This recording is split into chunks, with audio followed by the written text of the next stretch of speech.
Attention pour 2016. Les étrangers Léon Kengo Wadondo, Vital Kamere, Azarias Rouberroy, Charles Bissengui-Mana, Olivier Kamitatou, ainsi que Moïse Katumbi, complotent pour placer l'un d'entre eux à la présidence de la RD Congo en 2016. Les États-Unis et la communauté internationale ont confirmé à Kabila qu'il doit partir en 2016. C'est fini pour Kabila Kanambe. Attention aux autres étrangers. Moïse Katumbi a créé une entreprise à Panama et un compte bancaire. Des questions embarrassantes. A-t-il créé cette entreprise offshore pour mettre fiscalement à l'abri, tout ou partie, des 61 millions de dollars amassés lors de la vente de ses droits d'exploitation miniers? S'agirait-il d'un montage visant à réceptionner discrètement un éventuel cadeau de Joseph Kabila en échange du soutien de Katumbi pour l'ensemble de sa campagne présidentielle en 2006? Ou s'agit-il tout simplement de l'utilisation légale d'un véhicule offshore déclaré au fisc congolais dans le cadre de ses affaires? Ces questions, le journal Marianne aurait souhaité les poser directement au gouverneur du Katanga, qui n'a pas donné suite à ses multiples sollicitations. Depuis son retour au Congo en 2003, l'ascension de Moïse Katumbi a été fulgurante. Dopé par un cocktail détonnant, mêlant foot, médias et business. Chez le gouverneur du Katanga, la frontière entre affaires et politique reste floue. Il affirme avoir cédé ses différentes sociétés à sa famille lors de son élection, mais il tirerait toujours les ficelles en coulisses.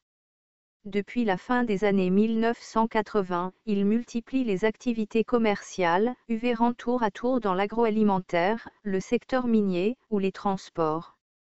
En 1997, il est contraint à l'exil en Zambie puis en Afrique du Sud quand l'Alliance des Forces démocratiques pour la libération du Congo, AFDL, de Laurent-Désiré Kabila, renverse Mobutu. En Zambie, Katumbi travaillera notamment dans le commerce d'émeraudes et nouera des liens étroits avec feu le président Frédéric Chiluba, lequel fut condamné en 2007 par un tribunal britannique pour avoir détourné 46 millions de dollars de fonds publics. Attention pour 2016. Les étrangers Léon Kengo Wadondo, Vital Kamere, Azarias Rouberroy, Charles Bissengui-Mana, Olivier Kamitatou, ainsi que Moïse Katumbi, complotent pour placer l'un d'entre eux à la présidence de la RD Congo en 2016. Les États-Unis et la communauté internationale ont confirmé à Kabila qu'il doit partir en 2016. C'est fini pour Kabila Kanambe. Attention aux autres étrangers. Et quand je suis rentré d'exil, c'était sur demande du chef de l'État. Et je ne savais pas que j'allais entrer en politique. Quand je suis rentré d'exil, je ne cesse de le répéter, les gens disaient que j'avais un problème avec le gouvernement zambien. Moïse Katumbi a eu des problèmes, il a pris de l'argent en Zambie. Oui. Moïse Katumbi Recherché. Oui, recherché de la Zambie. Mais le président Kabila, à cette époque-là, si ce n'était pas un homme bien, il pouvait me livrer au gouvernement zambien et je pouvais faire... Est-ce qu'il vous a soutenu?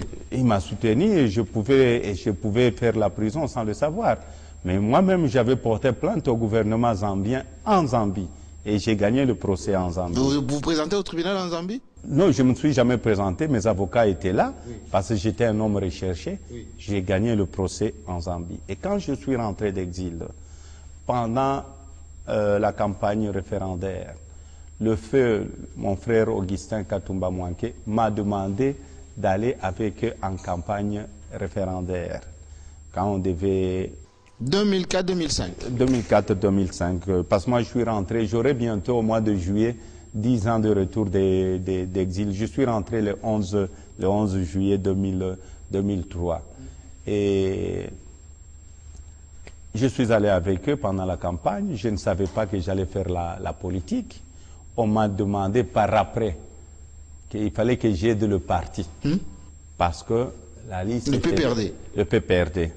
Et si vous regardez les gens qui étaient sur la liste du PPRD, sauf l'ambassadeur Katumba qui avait gagné les élections. Les autres sont passés avec mes voix. Jusqu'à aujourd'hui, ces mêmes gens me condamnent. Quand ils ont échoué pour la deuxième fois, ils disent non, c'est Moïse Katumbi qui les a fait débarquer parce qu'il avait des relations avec Mulunda. Soyons quand même sérieux. Vous avez fait débarquer, grâce à votre influence auprès de Ngoï Mulunda, vos adversaires politiques du Katanga. Est-ce que moi-même j'étais candidat? Je n'étais pas candidat. Je ne travaillais pas à la CENI. À la CENI au Katanga, je n'ai pas mes frères qui travaillent au niveau de la CENI.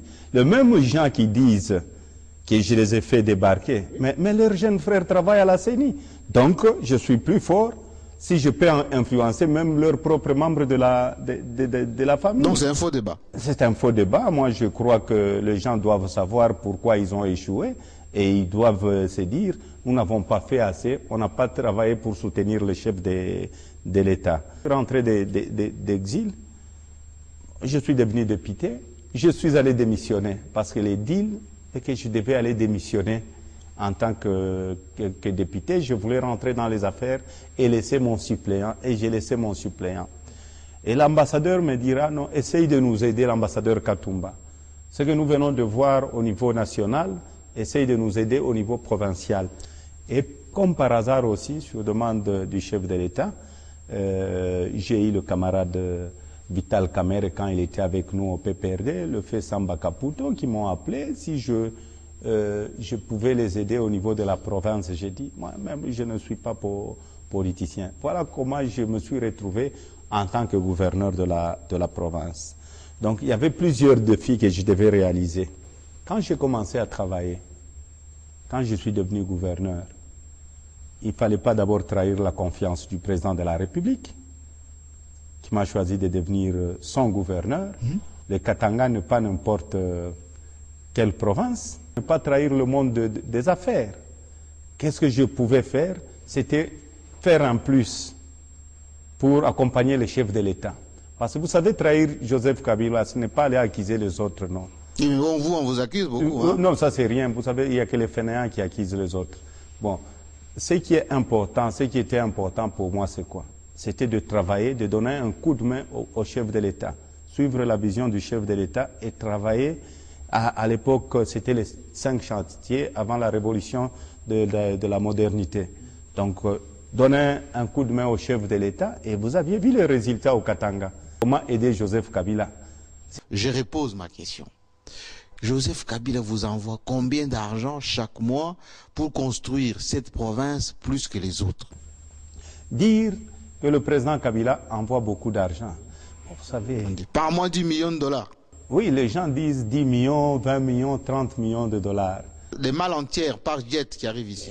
Et vous croyez que cet argent peut sortir du budget comme ça ou de la banque centrale sans contrôle?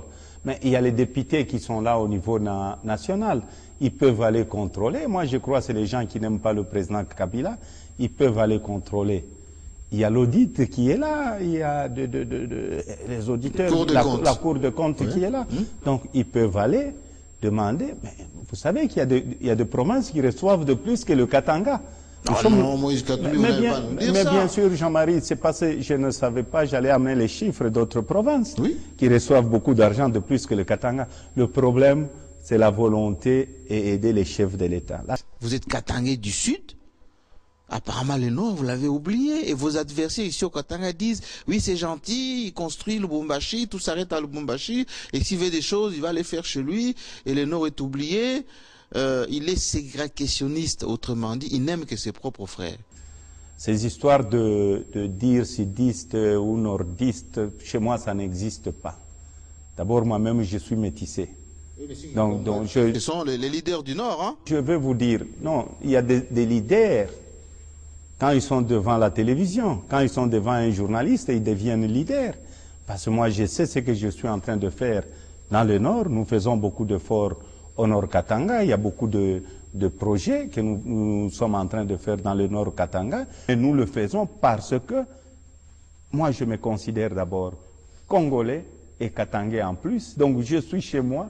Je suis chez moi de l'autre côté. Mais qui vole les câbles d'électricité? J'ai même appris que on vole des câbles, on les met dans l'acide, on sabote les travaux. C'est une guerre. Vous savez, le cuivre, même en Europe, même en France, Les gens volent les câbles même en France. J'ai interrogé quelques chefs d'entreprise, y compris des Indiens, des Chinois, des Européens, des Belges. Ils disent c'est le meilleur gouverneur pour les affaires ici. C'est quoi votre secret? Comment ça se passe? Vous savez, pour avoir une économie forte, il faut rassurer les investisseurs. Il faut rassurer les investisseurs. Moi-même, j'étais opérateur économique. Donc, quand le président dit quelque chose, finit la récréation, qui doivent l'aider? C'est nos gouverneurs de province. Il n'y a pas de connivence avec ces hommes d'affaires? On vous donne des commissions, vous fermez les yeux, non? Vous savez, la vraie commission, c'est quoi? Leur contribution au trésor public. Pas dans la poche de Moïse. Quand je suis arrivé à la douane, je veux vous dire ceci, Jean-Marie. Quand je suis arrivé, rien que la douane au Katanga versait au trésor public chaque mois 1 200 000 dollars. Aujourd'hui, nous sommes à 75 millions de dollars américains. Nous dépassons le Bas-Congo, là où il y a des bateaux qui viennent. Et moi, ma vraie commission, c'est mettre plus d'argent au trésor public. Pas dans la poche de Moïse. Les gens peuvent dire ce qu'ils peuvent dire. Et si ma conscience est tranquille, je ne veux même pas palabrer sur ça parce que je sais ce que la valeur ajoutée que je suis en train d'amener au niveau de ma province et au niveau du gouvernement central. C'est ce qui est important. Et ils vous diront un jour que Moïse vend même les arachides. Oui. C'est tout à fait normal. Oui.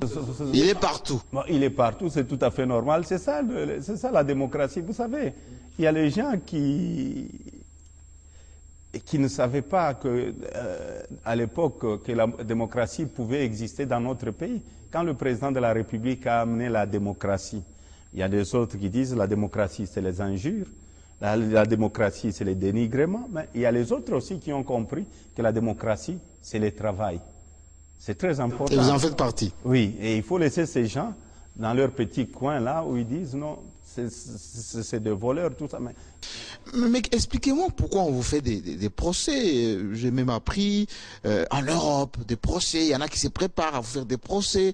Non, vous savez, le problème, c'est que j'ai remarqué pendant les 6 ans que je suis gouverneur, surtout dans notre propre famille politique. Ah bon? Chez vos propres amis? Oui, dans notre propre famille. Oui, la majorité présidentielle. La majorité présidentielle.